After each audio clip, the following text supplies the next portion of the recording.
Dear men, most of my life, I have told people that my dad and uncles made me a man.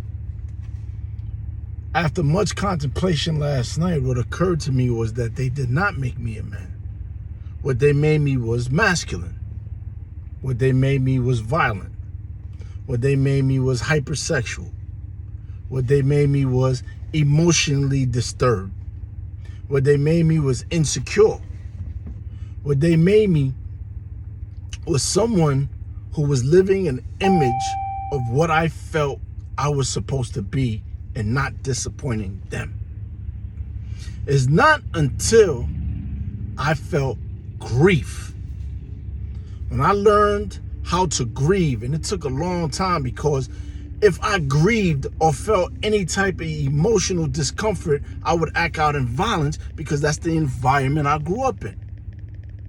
As years went by, society told me it was okay to be violent because it was so much violence everywhere that I was consuming was violence.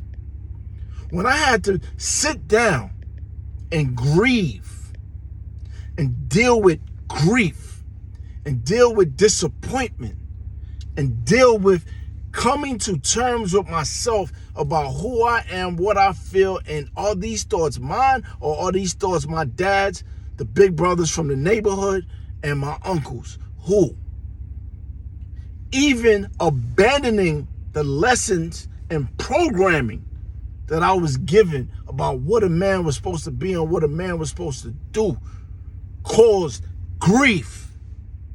Because it forced me to have to find me and build me, and I couldn't do it alone. I could name 100 mentors that I looked at them men, I looked at what they was doing, I looked at how they conduct themselves in their life and their marriage, and I said, I want to be like that. And I reached out and I got their guidance until their guidance was used up. I didn't abuse them, but I used them to become a greater man, and they gladly gave it. Some of them still giving it.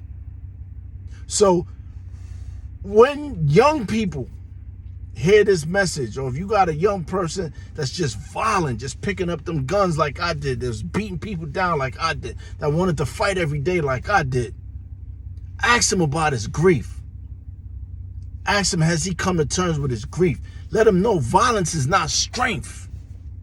Violence is a weakness executed outwardly.